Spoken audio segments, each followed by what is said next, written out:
Hello and welcome to The Long Couch. My name's Carl. I'm joined tonight by Mel. What's up? I never know what to say, but we're gonna get real woke.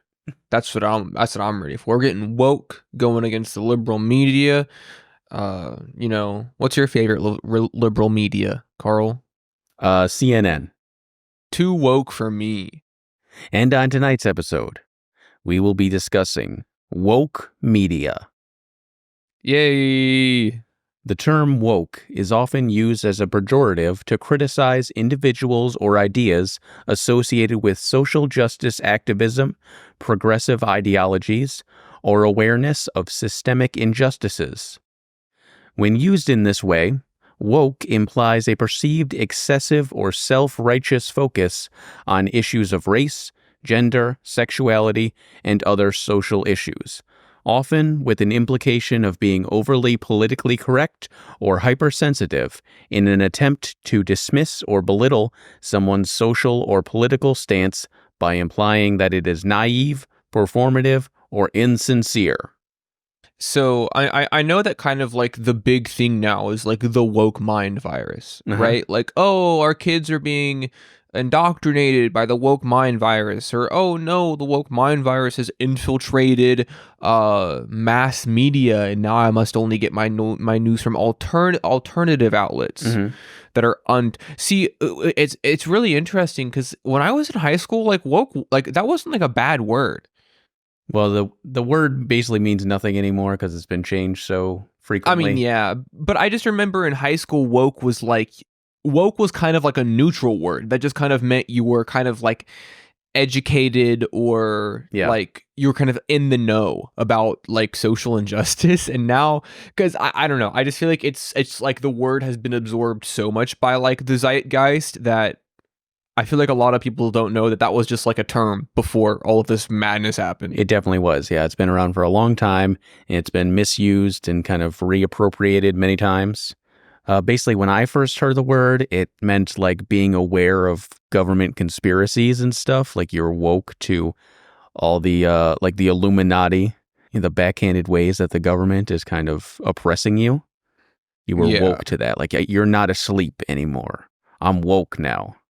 When I was in high school, if you were woke, that kind of meant that like you were like sort of like aware of like it's like social injustice, primarily with like Black Americans, like African Americans, but like it kind of also fell in line with just any sort of like disenfranchised or more discriminated against groups such as like LGBTQ or like social, ethnic, racial, gender minorities. You know what I mean? Yeah. But it's taken like you said, it kind of doesn't really have a meaning anymore. It's a catch-all now. It's basically a dirty word at this point for anything if woke that dudes must die, then I'll go first. anything that even acknowledges maybe minority groups or people who are less often represented or is even like slightly liberal can often just get labeled as it's woke and I want no part of it. It's more than that now, man. Like now, and this is like crazy people, right? Like absolutely like fringe, like lunatic dissidents who like have lived online so much that they don't really know how the real world works anymore. Like for example, like they'll see like a trailer for a new movie and there's just like a black person in the cast and they'll be like, bro, woke. Fucking this IP's gone woke now. Everybody knows like, black people don't exist. Well, it's woke has gone from neutral term being socially aware. Then it kind of moved into like an insult. It was used as an insult. Oh, like you're woke because you're hypersensitive or super liberal, whatever. That makes sense to me, at least, as an insult. They're like, you're a hypersensitive liberal, you're woke. But now it's just kind of like, hey, I cannot say a slur publicly. So I'm going to call it. I mean, that's kind of what it feels like, right? It's like, oh, I can't say a slur publicly. So I'm going to be like, this media, this person, this whatever is woke. And I will not elaborate any further. Well, let's get our biases out of the way first. So if I'm correct, we are both generally left-leaning individuals, progressive-leaning. I took the political compass test in high school. Yeah. I think we're both very okay with progressive ideas in media and representation, I'm queer. We're not overly offended by progressive values and representation in media. We're not anti-woke people. But I think we can draw a line somewhere where it just becomes pandering and it becomes totally needless. Yeah, my problem with kind of like this idea of sort of acknowledging or recognizing, being able to recognize when something is like deceptive and bad faith or pandering. The issue is to like label something as such if it's not entirely obvious, is to sort of define intention, which is almost impossible, right? Like it's very very hard to be like, I objectively know somebody's intention when creating something. Because if I say your intention was to pander, you don't actually care about the social injustices of the people that you're representing in your media. They can just go, yeah, I do. And it's like, what the I can't, I can't do anything about it. I can't tell you like the way you like, I can't tell you you're wrong about the way you feel, even if I kind of like know you're being a dick about it. Well, there are ways of telling. You can look at how they act other times, not during Black History and Pride Month, or where they're putting their money. Well, yeah, changing the profile picture of your Twitter account to just a rainbow version of it, and like that's very easily recognized as like at best mild participation, at worst, corporate pandering.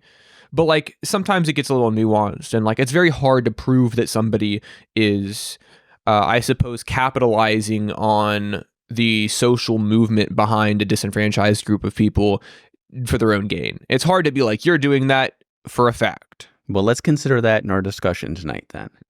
Okay, Since we both are not anti-woke and we're okay with a lot of this stuff, let's try to decide, is this just pandering? Is this too far? Are we pushing wokeness in media too far in this case? I'm cool with being the arbiter of that discussion. On this show, we are the arbiters. Yeah, we are in control. So let's start off with movies. Movies these days are too woke. And too woke. A big example of that is, of course, 2023's Barbie. And I think we both have seen this movie. We both really, really love this movie. But what about the political message of this movie? Well, here's the thing. I think that there are undertones and implications to be had about political messaging in the movie, but I feel like when you look at the movie as a whole, you look at the main idea, not like everything, but the main idea. Barbie isn't really a political movie, Really? Not really. I mean, you could argue that one of the primary ways to overcome, this idea of patriarchy is to restructure the political system in which it is thriving in. But it's really not like, I don't really view Barbie as like a super political movie. It's really more so a movie primarily, first and foremost, just about like the experience of like women, just like being a woman, right? It doesn't really feel like to me is like this big grand political messaging. I mean, I very much disagree. I mean, I think it's very clear that this movie has like crazy feminist themes. I mean, that's not subtle at all. I know, and there's nothing wrong with that. Feminism to. I don't like equate feminist messaging to like political messaging though. I mean, feminism is like a social movement. We're talking about social messages here, and not just political. Oh, well, we're splitting hairs a little bit with our definition. When I say political, I don't necessarily mean Democrat, Republican kind of thing. I know.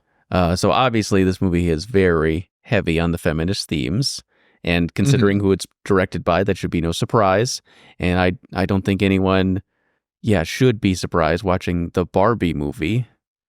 I don't know. Maybe some people felt that I want to go see just a funny haha comedy movie about Barbie and Ken and not have all this political feminist messages shoved down my throat. I feel like from the very beginning, though, it was like, hey, this is going to be a, while we're using the term, very feminist movie. It's not like I went to watch Godzilla and halfway through the movie, Godzilla turned and looked at the camera and was like, being gay is okay. And then just continued rampaging. Like, I feel like watching a Barbie movie, you kind of know what you like. It's weird to complain that the Barbie movie is woke because of course it is. Like, yeah, that's kind of the point. You know, it's not like anybody's being deceived here.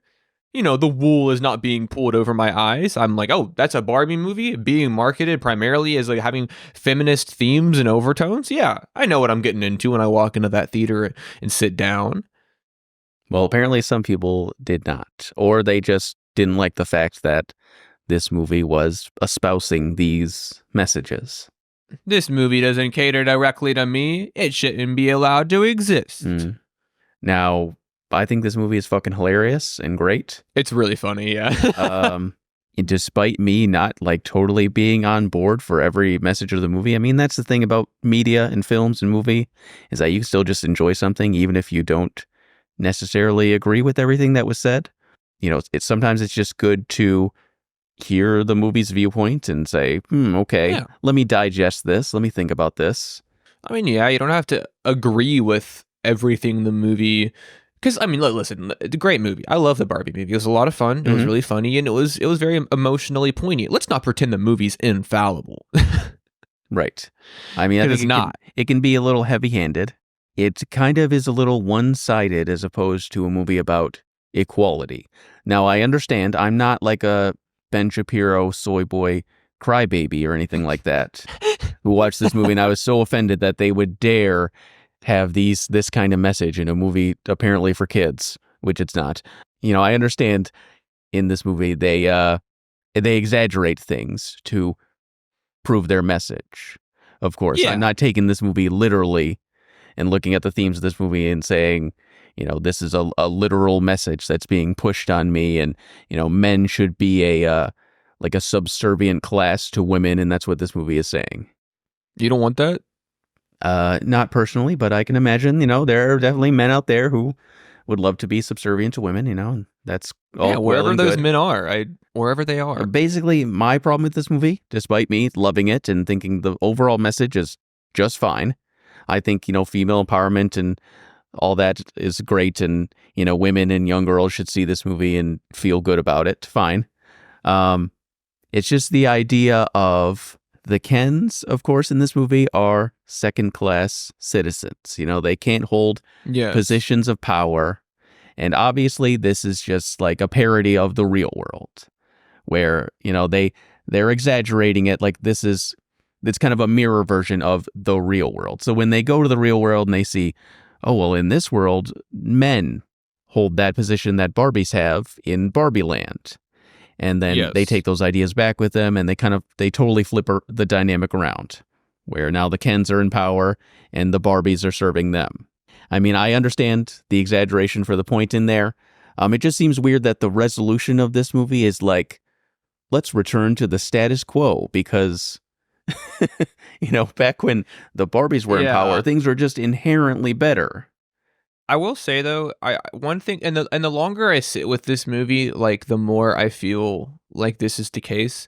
But I think that sometimes like this idea, like I think like Ken's, like specifically Ryan Gosling, like Ken's role in the movie is kind of, I don't know, maybe overlooked because I think that, and I guess this wouldn't click with people who just haven't seen the movie at all and are just like mad that it exists or whatever.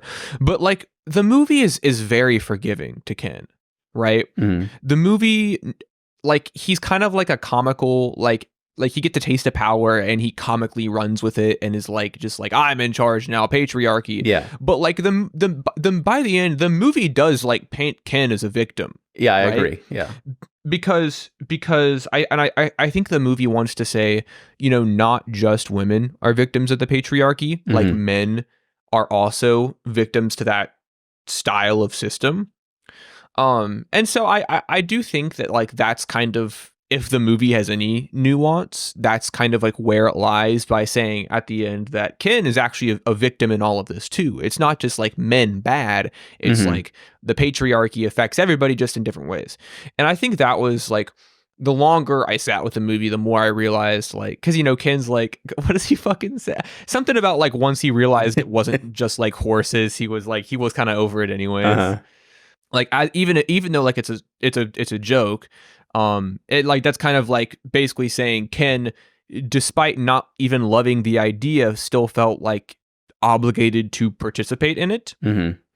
And so like don't get me wrong, it's a very woman oriented movie. It's a very feminist movie, and that's okay. But I do think that sometimes it's overlooked that like the movie does kind of also paint Ken as a victim of the same sort of like standard, I guess.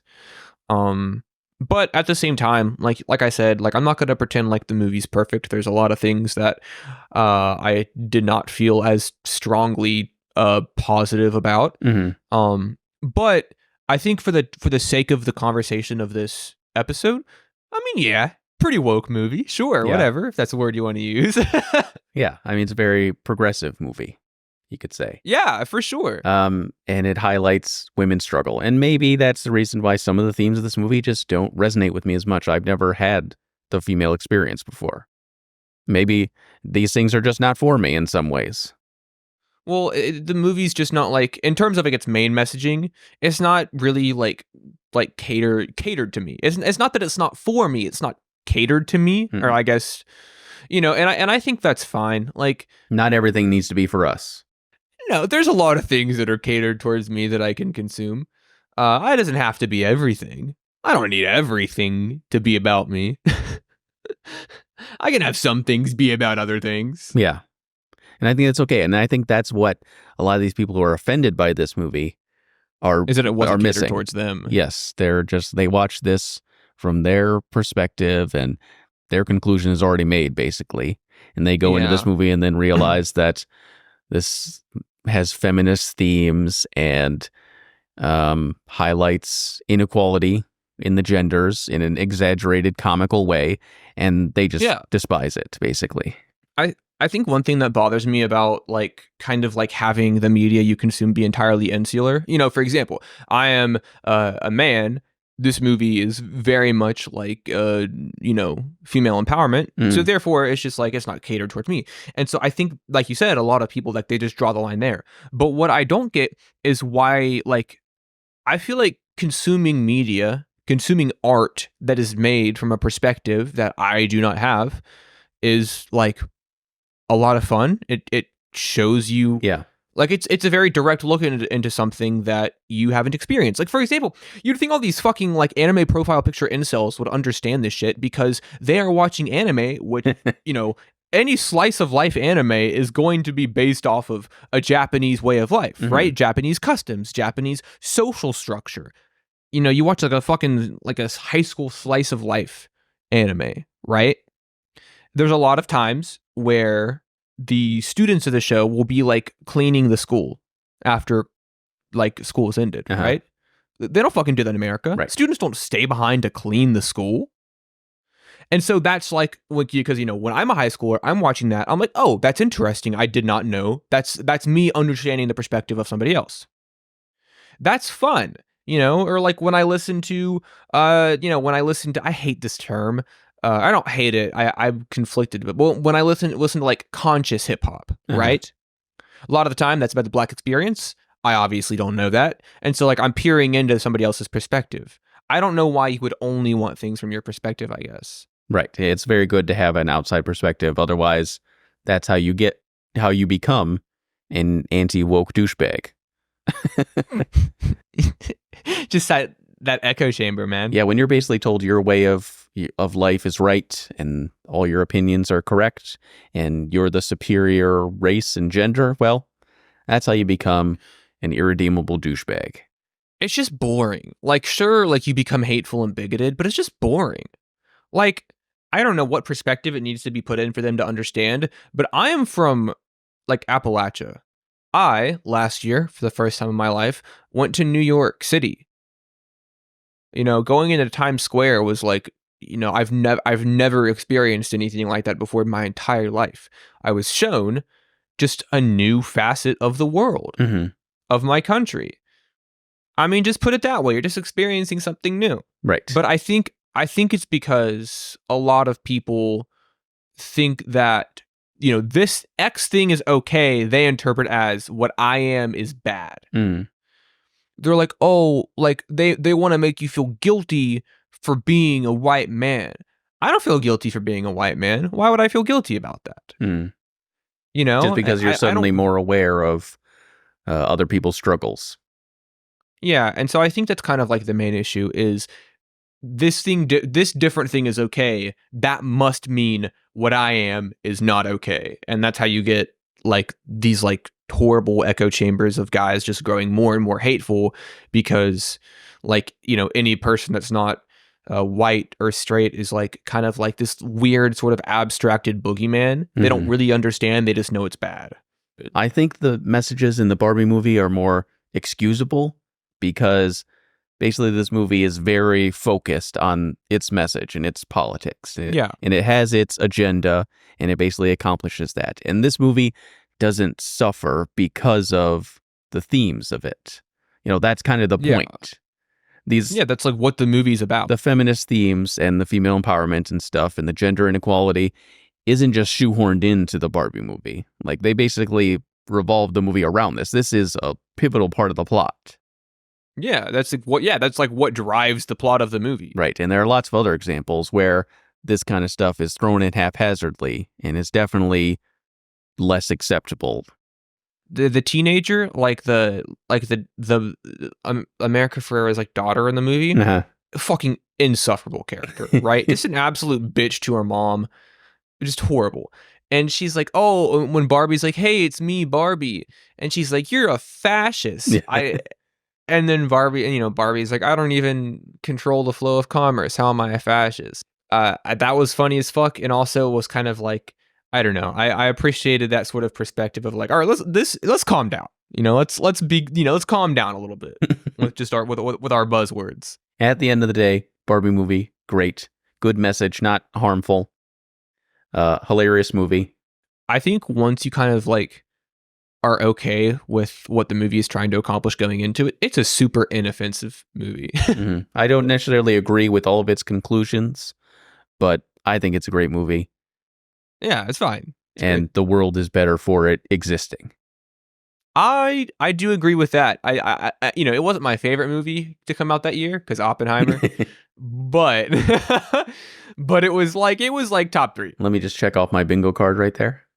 Yeah, dude, I knew you were gonna. I knew it. I had to. I haven't brought it up in like 2 episodes. Mhm. Well, let's move on to The House of Mouse. Disney has been heavily criticized in the past, I don't know, 10 years, maybe more, for just injecting wokeness into all of their franchises. So their mainline films, their live-action remakes, Star Wars, and Marvel have all been infected by wokeness. By the woke mind virus. For examples of their new movies being more woke, we've got The Princess and the Frog, which of course has a black protagonist. We've got Coco, which focuses on Mexican culture. And we've got Raya and the Last Dragon, which of course is based in Asia, which is weird that people are so critical of these kinds of movies because Disney has always done like multicultural stories, have they not? Like, didn't Pocahontas come out in the 90s or whatever? We got like The Jungle Book and so on. Disney was super racist for a little bit. Yeah. Like World War II era Disney was like horrifically racist, but after that, they really kind of like, I don't want to say made up for it, but they kind of made up for it. Like I feel like Disney, like you said, has like always been pretty focused on telling like stories from all across the world. Mm-hmm. Like I feel like diversity in terms of like the past like 5 decades has been nothing new. Like you said, Pocahontas came out forever ago. Right. And there's probably examples prior to that too. It seems like once they stopped doing European white people fairy tales, then people, I guess, got a little upset about what is this? Where are all the white people now? These stories apparently no longer pander to me or appeal to me because I don't see myself represented on screen, and I can't watch anything that could possibly represent somebody else.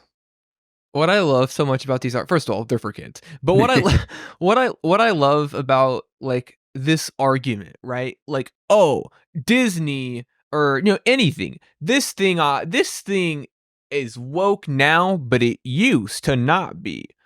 No. you were just like a kid. That's just like when you, because for example, I think you bringing up Pocahontas is a good point, right? Oh, but Pocahontas wasn't woke because that wasn't forced. That was just a good character that just so happened to be about an indigenous American or whatever. It's like, no, it wasn't that like this is good representation and today is bad. No, that's just like when you were a kid, you remember it fondly because you're nostalgic for that era. Mm-hmm. Nothing's changed. Like the representation between like indigenous Americans in Pocahontas and Black Americans in Princess and the Frog, like there's not any difference. It's just that one thing came out when I was a kid and happy, and now that I'm a bitter adult, that other thing came out, so that one's woke. Well, there's a bit of a difference, and that's when new Disney movies have LGBT characters. Oh, I don't know when Disney's. I feel like Disney's had 10 first gay characters. I can't even like. Like, I feel like every Disney movie that comes out, they're like, this one's got the first gay character. And Right. It's like, you said that about the last movie. What are you talking about? That's where some people seem to kind of draw the line. They're like, you can't put this in kids' movies. Race is one thing, but sexuality and gender, you don't put that in kids' movies. You have some fucking old ass guy who's like, listen, I compromised and was okay with not white people in the movies I watch. And now I got to put up with not straight people. Here's the thing. They hated Lightyear, right? Because it was woke or whatever. Mm-hmm. That that movie, the really only like real like gay representation in that movie is two adult women having like a peck, a very quick smooch. And that's it, right? That's too much. That's too many pecks. Like, I understand how, like, why these people are the way they are, but I don't get it, man. Like, I don't see, like, I just don't know how you see that and you're like, oh, dude, I gotta fucking beat my kids over this. You know what I mean? I gotta take my anger out and punch a hole in my wall because the two women kissed on Lightyear. So it's kind of just like these people have been catered to for years and years and years because they're the majority. And more progressive ideas have only really recently, in the broad scheme of things, been acceptable to put in mainstream media. Because that's how progressive politics works, right? New things become acceptable slowly over time. And some people go with the flow and they think that's great, and some people are very resistant. That's why they call them conservatives, because they are resistant in many cases to social change. Another thing that I've kind of noticed is it used to be like, oh, I can't, like, I'm not okay with this because it's against my religion, right? You know, I don't like gay people because God says they're bad, or I don't know. Somewhere in the Bible, I think it says gay people bad. I don't know. I haven't read it. Yeah, I haven't read the Bible. I'm just assuming. But also like, oh, you know, the Bible says abortion's bad, so I don't. Basically, this is like the Bible is the moral standard. They're saying I disagree with this because the Bible says that I should. I feel like, and maybe this is just because I spend a lot of time online, but I feel like I'm seeing that argument less and less. And now it's just like, oh, I'm just like a hateful person. Like, I don't care. It's not even like, fuck the Bible. It's not even that the Bible is telling me to hate gay people. I'm just a hateful, mean-spirited person. So therefore, I think a lot of people these days just feel like, you have it here. Melmige is homophobic. What the fuck? That's not. I think a lot of anti-woke people these days are just opposed to the idea of like this message being shoved on us. Like everywhere I turn, there's gay shit, there's feminist shit, there's people of color shit everywhere. And I don't know, they suddenly seem like... bold of you to assume they would use the term people of color right away. I mean, it's just because they've been catered to for so long, and now that suddenly there's new perspectives coming in, they notice that a lot more. And they are way more adverse to it. This part of the conversation right now is where we hit that infinite loop. We circle back to the beginning, we hit this point again, and we keep looping over and over and over, at least for me, because like I think their definition of something being shoved down their throats and my definition of the same term are like irrevocably different. Just including it to some people is like too much. Like, let's say you like are in maybe it's online, maybe it's at a family Thanksgiving dinner, but some way or another you get to this point of contention in your discussion. Nobody's going to have their mind changed, right? Like, this isn't about like having like an actual like conversation, because those people and me as well have already made up their mind, right? And so there's never going to be a point where I say, oh, actually, a gay person being in a movie is okay because that's just like whatever. There's gay people in real life, and it doesn't even matter how many gay people there are in real life. A character in a movie being gay is so non-consequential to me.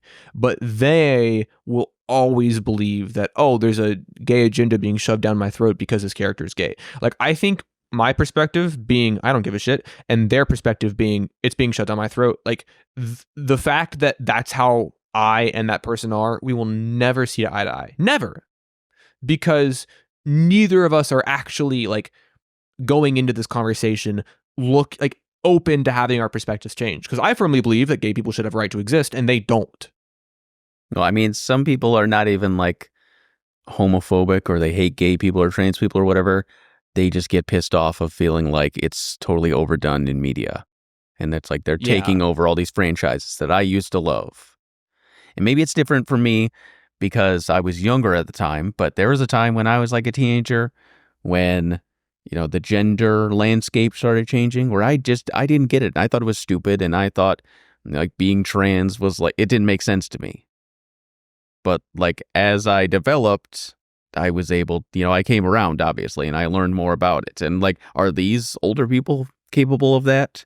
Or are they just kind of set? Like, is there a neuroplasticity not going to allow for this?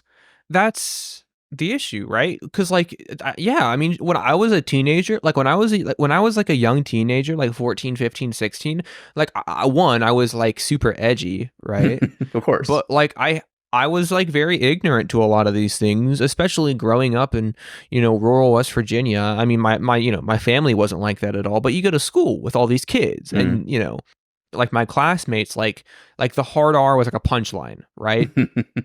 Nobody thought they were hurting anybody, especially where there was no, black kids in my school. There's like maybe one black kid in my entire grade, but like for them, it was like a punchline. And so when I was a kid, like you said, I think like the sort of like landscape of gender norms changing was also something that I was like, I don't get why this is a big deal, because I had never experienced it. But when I kind of learned about things, I'd be like, oh, that's kind of like dumb. It was just different. It was something that I didn't know about. I was ignorant to it. But like you said, you get older, you understand it better, and you're not like that anymore. Mm-hmm. And you get exposed to it more. And is putting this stuff in mainstream media, is that a good way to do that for the new generation? Like, honestly, yes. If kids grow up and they see people of color, they see trans people, gay people in their media, then they grow up, they get a little older, that stuff is normal to them. It's not a new, crazy, scary thing. It's just, oh, you're an autistic person? Well, I watch Sesame Street, there's an autistic character on there. I empathize with you now. I get it. Yeah, it's not like it like having that in children's media or whatever, it's not gonna turn them gay. Right. They're like, oh, the SpongeBob turned my kids gay. What? Like, what are you talking about, man? But like having those things in media, and here's the thing: having those things in media, not even as a talking point. It's not like on Sesame Street where it's like, oh, hi, I'm a puppet. Or I guess they're technically Muppets. I'm a Muppet that's gay. I'm gay, and I'm a guy Muppet, and I like kissing other guy Muppets. Like, you don't even need that. It's just the fact that this character is gay, and they are treated the exact same. Like, they're normal, right? Like, there's nothing different about them in the way they're presented, other than the fact that they're gay. That's like, that helps kids just, one, understand on a very basic level, being like different from me is like, it's fine. Being gay, that's totally normal. Being gay is normal. Being not white is normal. Being trans is normal. Like, being all of these things it's an experience different from what I know. I'm a little 5-year-old like white boy, and I see a gay black woman on TV. That's different from me, but it's still like it's normal. It's okay. Mm-hmm. I think this is the core problem, is that for the longest time, people who are older now, when they were growing up for years and years and years, being gay, being trans, anything like that, being non-white in some cases was very much, you're the minority, and it's not okay to Yeah. do that. It's just not socially acceptable for the longest time. And as society progresses and these things just become more widely accepted, those things are harder for older people to come around to. Just because for the longest time, these things, they are under the impression they didn't exist. Like a lot of older people and boomers, they'll tell you that like trans is something that Gen Z just made up. I mean, despite the fact that trans people exist forever and gay people have existed forever, they just were not in the forefront. And that's why you're so resistant to it. And that's why if we put these kind of underrepresented groups into popular media today, then the next generation is not going to be shocked by this kind of stuff. Well, one, like you said, it's like, oh, that didn't exist. But something that I've noticed, and I think this is maybe just a different version of how a lot of kids are, but like a lot of this really hateful, bigoted shit comes from like teenagers on the internet. And I think it's kind of just like the same dynamic, but on a much greater, more extreme scale. Like all of the boomers who think that being trans was invented in 2020, like are going to be bigoted the same way that they might have been about like desegregation, right? Mm-hmm. But then, when you're edgy and all of those jokes are okay, like in school, but now today it's just like you're just an edgy teenager online and you find yourself in online circles and forums don't fucking exist anymore. I guess Reddit, but like just online in spaces online where that kind of behavior is okay. And so kids are ignorantly edgy or bigoted just online now. And so it's tough for me because part of me is like, this will be like at least kind of a little bit phased out when all of those like old people die off. But then another part of me is like, they're like training a new generation though, because this generation is as progressive as ever, but there's still like teenagers online who are very hateful. Yeah, and they get it from their parents, presumably. Yeah, so I'm kind of like torn on like where I think this is headed. I think things are getting better, but I don't know if like I think everyone's really putting all of their money on the boomers dying off and it getting better. But I don't think that we should put all of our eggs in one basket there. Because I think, let's say they all die off and those bigoted people are gone. I think that we still have other things to worry about in that regard. I mean, I think life experience plays a lot into it. If you grew up during segregation, then of course, accepting black people into mainstream media and just like daily life for you is going to be more difficult than it is for somebody who just grew up with that in a post-segregation era. Some of the most bigoted things I've seen online, some of the most hateful, awful things I've seen online have been said by like 16-year-old boys. Apart from all the boomer shit, because we, like those boomers that are like set in their ways, like we've been familiar with them. But like, I feel like we kind of enter this new era of the internet where this like unmoderated access to the internet by young impressionable teens, they find themselves, if they find themselves in like a social space like that and like they latch onto it quickly, like certain like subreddits or like 4chan in the manosphere. Yeah, exactly. Or even like on Twitter. Twitter has been a place to cultivate that sort of behavior. Like they find themselves in that part of the internet and they very quickly get, for lack of a better phrase, indoctrinated to that system of beliefs. Mm-hmm. And so I think we kind of have a problem focusing only on the boomers because, I mean, they are the main issue. They're actually the ones who have power in this country. Kids don't have fucking any power. But it's kind of like it exists in other spaces. This generation is by far the most progressive, but that doesn't mean it's entirely progressive. I would guess that millennial and Gen Z bigots are definitely in the minority. Oh, 100% for sure. So, but I mean, look at TikTok. Have you ever seen a TikTok comment section? I have never been on TikTok.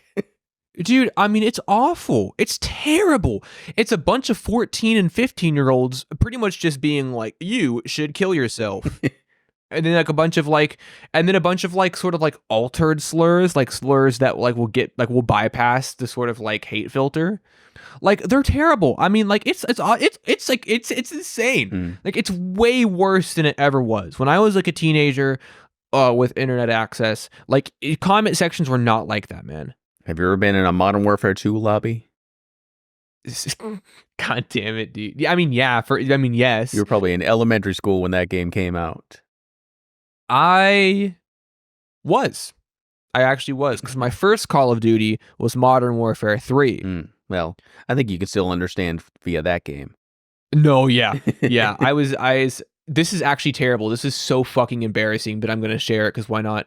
So when Modern Warfare 3 came out, I was like in 5th or 6th grade, right? So still very young.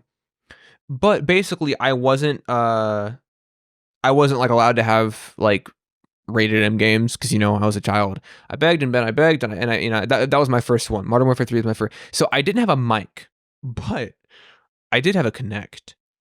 Ah. And I don't know if you knew this, but the Kinect had a microphone built into it. Right. So I would join public Modern Warfare 3 lobbies, and the Kinect mic would just automatically, by default, just be on. And so I cannot imagine just like being in a Modern Warfare 3 lobby and then just hearing like the white noise of my living room, primarily me as a child. Well, at least you didn't say anything embarrassing. Dude, you know what? I might have. I mean, I was a fucking 11-year-old kid. I probably said some wacky shit. Let's reel the conversation in here. So, okay, is it good that Disney is including more representation? Is it good that we have movies like The Little Mermaid remake and Rogue One, Star Wars, and Black Panther? Is it a net positive that we have this kind of level of representation in mainstream Disney media? Yeah, absolutely. Like on like To Pimp a Butterfly on Complexion, like Zulu Love on that song. I can't remember the feature's name, but one of her lines is like, "Oh, like the new James Bond's gonna be black as me." That shit like matters. Like in that case, it's like there's been like 10 to 12 James Bond actors. Why not make one of them black? Yeah, I mean, James Bond's race is not relevant to the character. Like that shit really does matter. Like, oh, they fucking made Ariel from The Little Mermaid black. Watch the cartoon if you want. Yeah. You don't have to watch the new, like, it's not like they made a new one and then like wiped the old one from Earth. Yeah. you can still watch The White Little Mermaid. But then they made a new one for a new generation. And especially, I mean, I'm assuming that means a lot to like any like black little girl who like sees Ariel and is like, sees her, with black skin and like, a black hair type. It's not as if a little white girl can't watch the new Little Mermaid movie and enjoy it or relate to the character. No, it's probably 100% still an enjoyable movie. Yeah, I mean, most kids don't give a shit about that. I mean, I've seen little white boys go crazy over Black Panther, right? Of course, yeah. Black Panther's fucking awesome. Black Panther's cool as shit. Yeah, it doesn't matter that he's black or like he fights social injustice, that shit is cool. Kids don't care about that shit, man. Kids don't care that Ariel is black. They care about the fact that she's a fucking mermaid. Yeah. She's got a tail instead of legs. Oh, I'm sure those little white boys that go fucking feral over Marvel movies, they don't give a fuck that Black Panther's black. They give a fuck that he's got claws and can do backflips. It's kind of the best of both worlds. Little kids don't give a shit about that kind of thing. But also, if you do happen to be a little girl that is black, you're like, oh, I see myself in Ariel. Or, oh, I'm a little black boy and I see myself in Black Panther. You know what I mean? And so you kind of get the best of both worlds, I think, in that regard. I think it's a silly thing to complain about, but what do I know? Yeah, I mean, as much as I hate the Star Wars sequel trilogy, I think having more people of color, more female characters is generally a good thing. Like, listen, I don't hate those movies because Daisy Ridley, Rey was the lead character. I hate those movies because they're bad. I hate it because Rey is poorly written and thought out. Not because she's got a vagina. That fucking trilogy was poorly written and poorly thought out. Right. It makes me so mad, bro. I remember being in the theater about halfway through the second one, I think, and just being like, man. There are so many things wrong with that series of movies, and Finn being a black guy is not one of them. All right, well, let's move on to video games. These days, Video games are too woke. I don't even play video games anymore because of all the woke liberal agendas in them. Dude, I think this is maybe like my least favorite woke talking point. Yeah. People feel like the hobby of playing video games has been taken from them. There's no way that I can play Horizon Zero Dawn if I had to play as a woman who's not obscenely attractive. It drives me fucking crazy. I think that like the guys like white like fighting the woke crusades for video games, I think are maybe the most insufferable people on the internet. Obviously, considering that video games target demographic is for men and boys, for the longest time, that's who they catered to. Right. So now that video games are trying to reach a broader audience, mostly because they want to make more money, and just be the billion-dollar industry that they are today, they've started including, well, just more representation. Now you've got more female leads. You've got people of color as lead characters. You've got queers as lead characters. They stopped creating female characters that were just purely eye candy in a lot of cases. They have more realistic and grounded designs for these females with more modest clothing choices. A lot of games that have character customization, they allow you to do things like be non-binary or use different pronouns or what have you. And God, people lose their fucking minds over that shit. Totally optional option.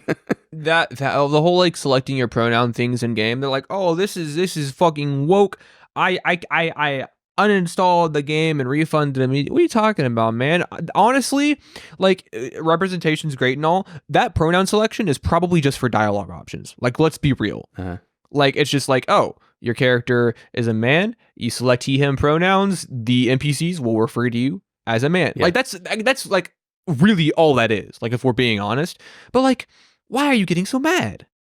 I think the whole, once again, like I said earlier, it comes back around to like the pronoun debate. It comes back around to me and the person I'm arguing with having such concretely founded viewpoints that are so extremely different that there's never going to be a middle ground on them.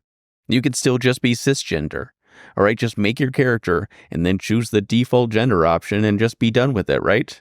Yeah, dude, you can be a fucking straight white man in the game. Sure, you can be other things, but like you can still be what you are. And just because the body types are now labeled like body type A and body type B rather than male female, it doesn't mean you can't choose the one that you want. Like, are these really the biggest problems that you have? Like, really? Like, that's what you spend most of your energy on?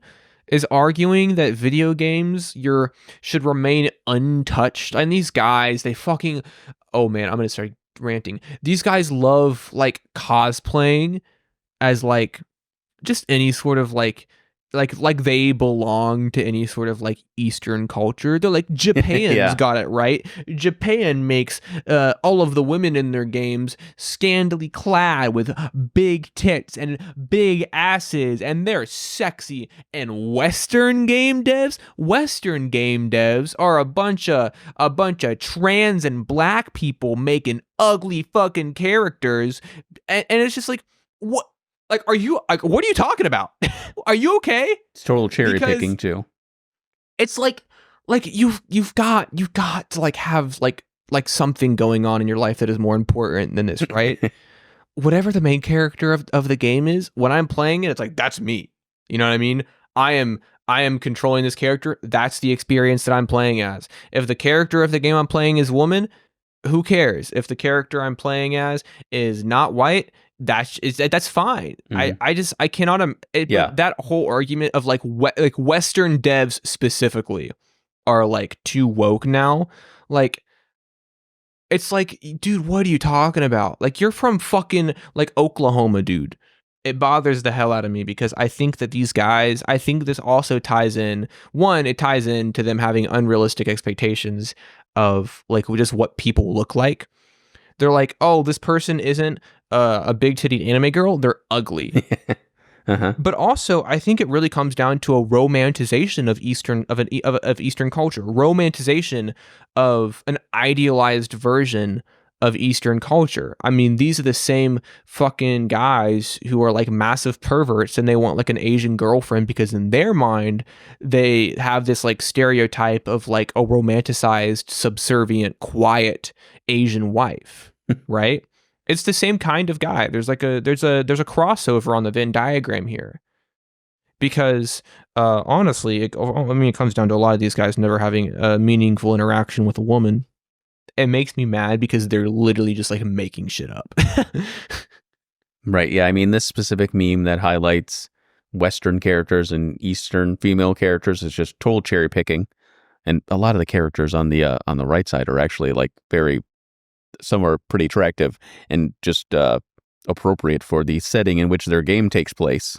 Listen, on the left hand, you have fantasy, magical world. And on the right side, you have like realistic wars and post-apocalypses.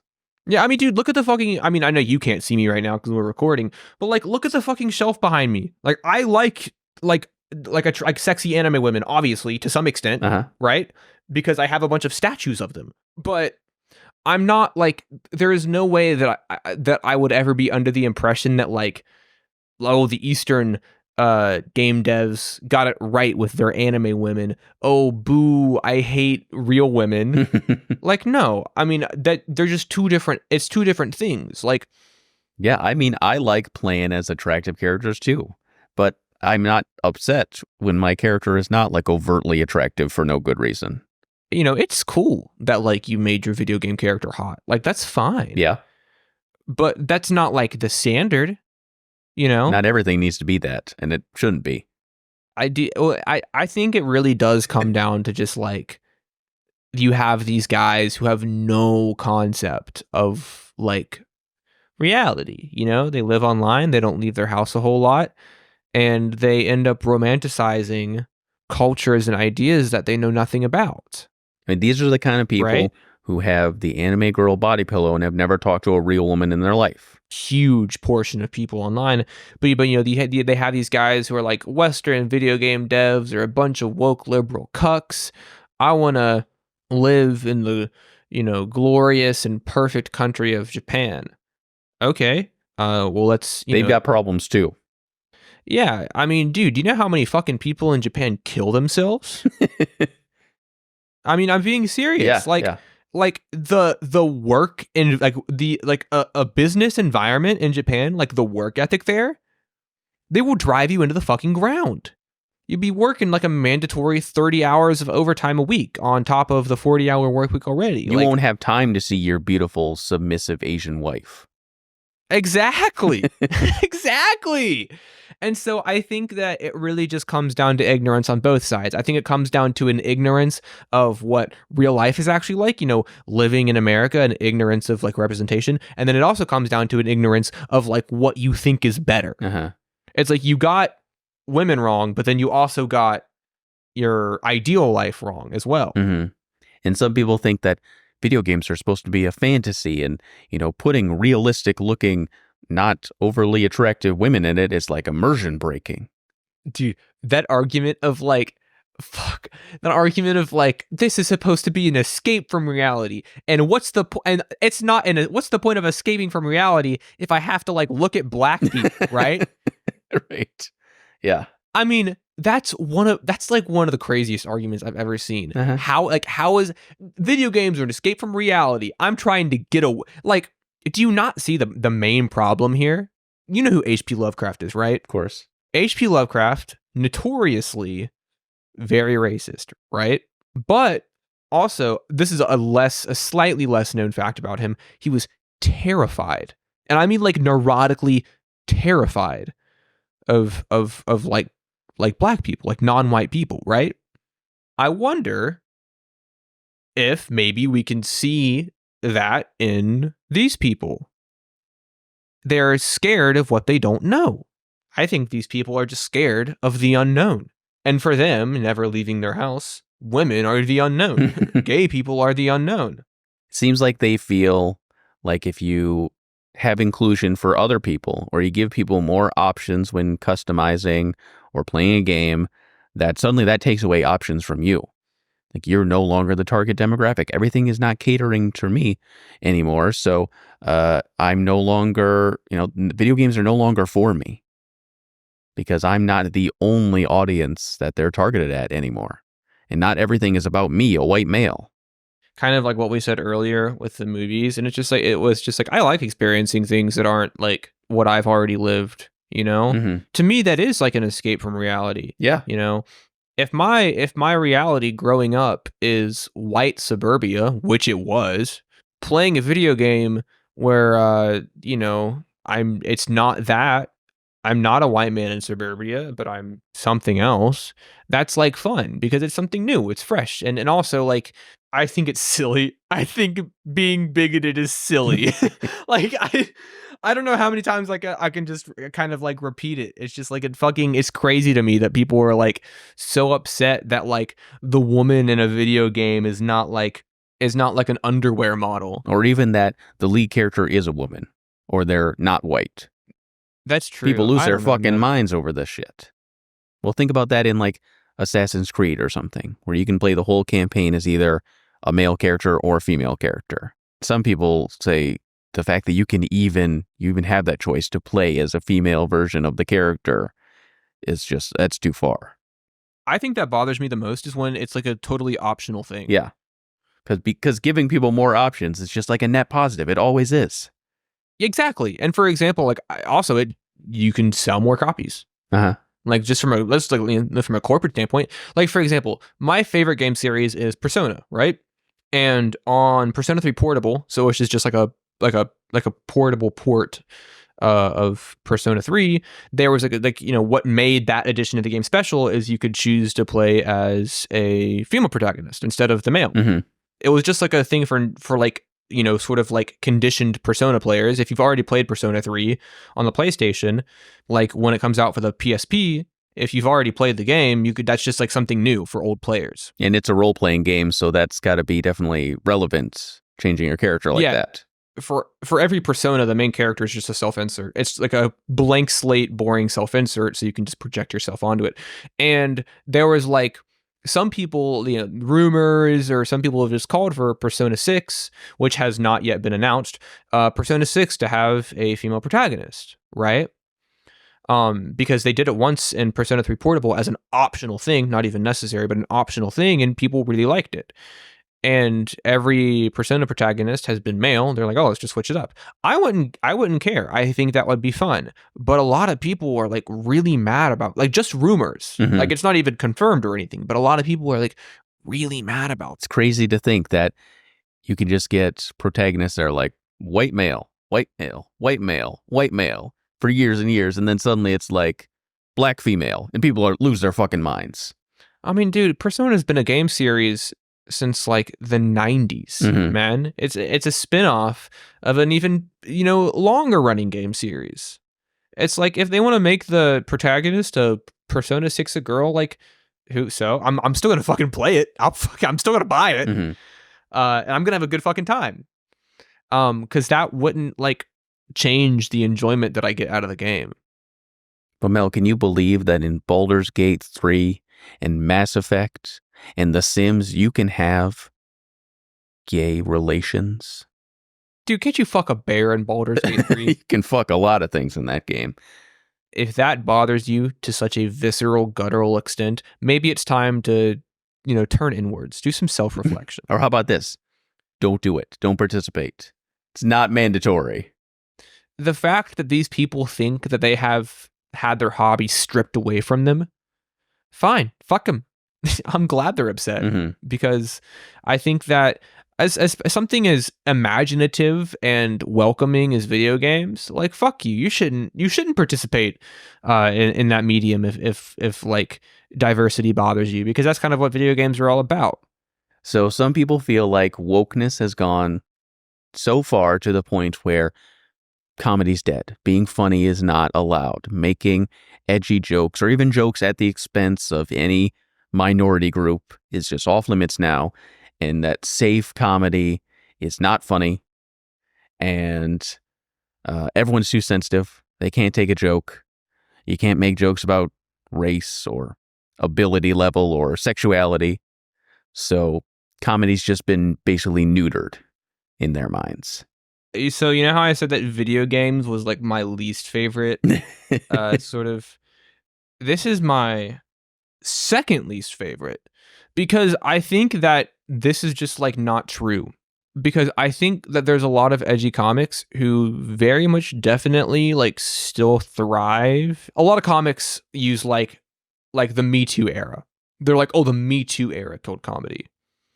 No, I mean, not really, right? I mean, even like Dave Chappelle is like the biggest one. Dave Chappelle was he was canceled because he said a bunch of trans remarks, and it's like it wasn't canceled. You know what I mean? Like, you are providing a product, and if you provide a product that people don't like, they're going to stop buying it. It's not even the fact that he was, it wasn't funny. And I'm not going to watch or consume comedy that's not funny. And here's the thing. I love a lot of Dave Chappelle's work. So I'm not even biased here. I think the dude is beyond hilarious.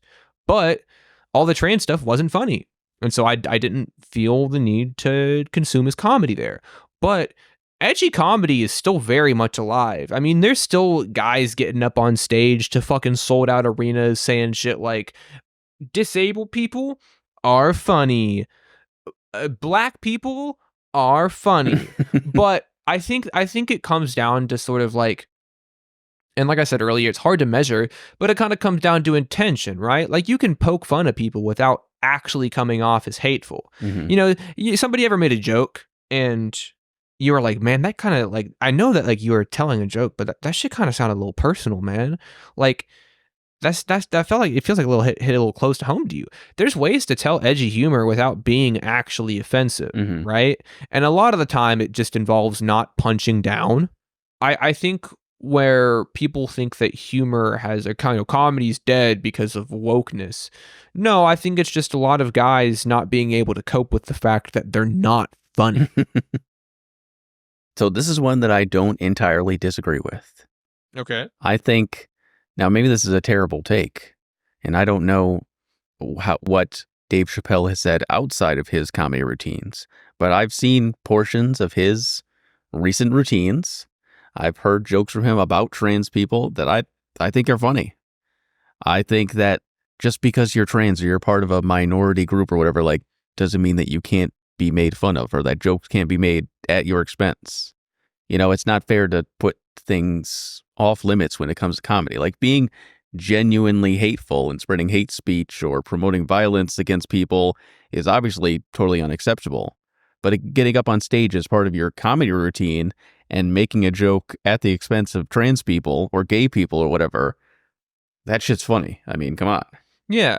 And here's the thing. I don't think anything with comedy should be off limits, right? I think that you should, and you are allowed to joke about anything, but I think that like reactions just vary, Mm-hmm. right? Like for example, like with Dave Chappelle, some people didn't fuck with the trans jokes, some people did. Like, he's allowed to joke about trans people. We just, people are going to react differently. It's just up to people to react how, they feel necessary.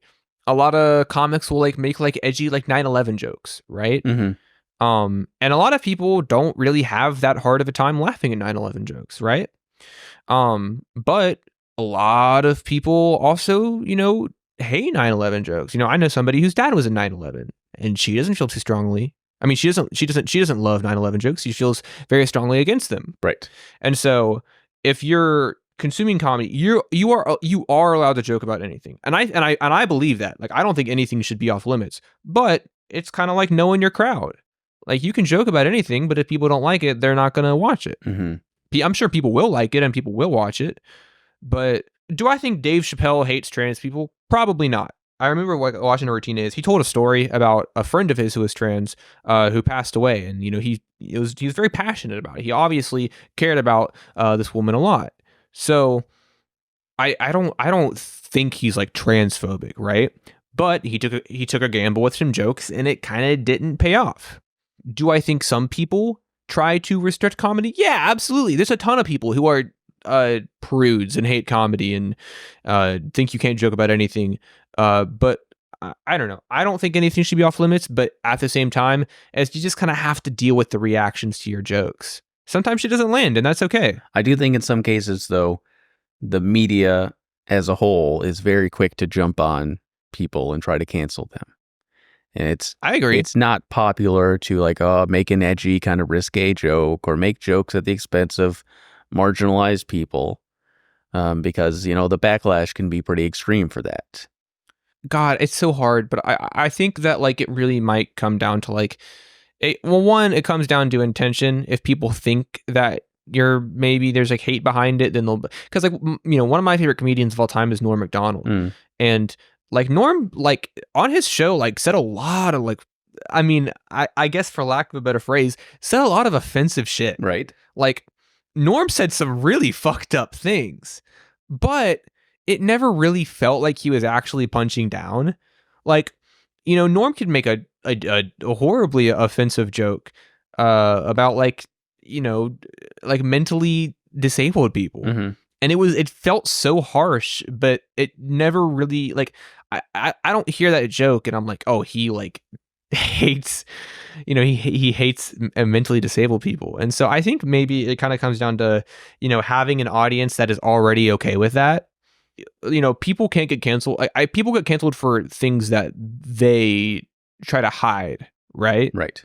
But if your brand is, you know, being like fringe and edgy, then you can't get canceled because being canceled is a loss. It's a loss of your fan base. And if your fan base doesn't give a shit about those kind of things, then there's no way you can be deplatformed because that requires a loss of fan base. But I think with Dave Chappelle, I honestly, I think that was the media running with it, but also it just didn't land, I think, the way that he thought it would, which is like fine. Dave Chappelle still has a career, you know, he still has all of his specials and he still has, I mean, fuck, even Netflix was like, actually, it didn't really do much about it. Netflix seemed to be pretty indifferent to the reaction to his comedy. I just hate when these guys get up on stage and they're like, I'm being canceled, as like they're saying this for their multi-million-dollar Netflix special deal. Yeah. It's like, no, you're not. I mean, I don't like comedians like Roseanne Barr or some shit like that, where they get up and they make their whole routine about how everyone's so sensitive and I'm the victim because I'm white and shit like that. You know, that's pathetic. But I think getting up on your comedy routine and making some jabs, you know, in equal measure to all kinds of people, including gay people, trans people, people of minority races, you know, that shit can be funny in the right context. Yeah, I don't know. I think it really does. Like, and obviously, like, there will be like, you know, people that are outside of your fan base will catch wind of what you're saying and will try to tear you down. But I think at least in terms of maintaining your career, it's just knowing your audience. Even if other people get offended, knowing your audience is what keeps you afloat. On that note, this has been Woke Media. We'll see you next Tuesday on the next episode of The Long Couch. Thanks for watching, you woke liberals. Bye-bye. Bye.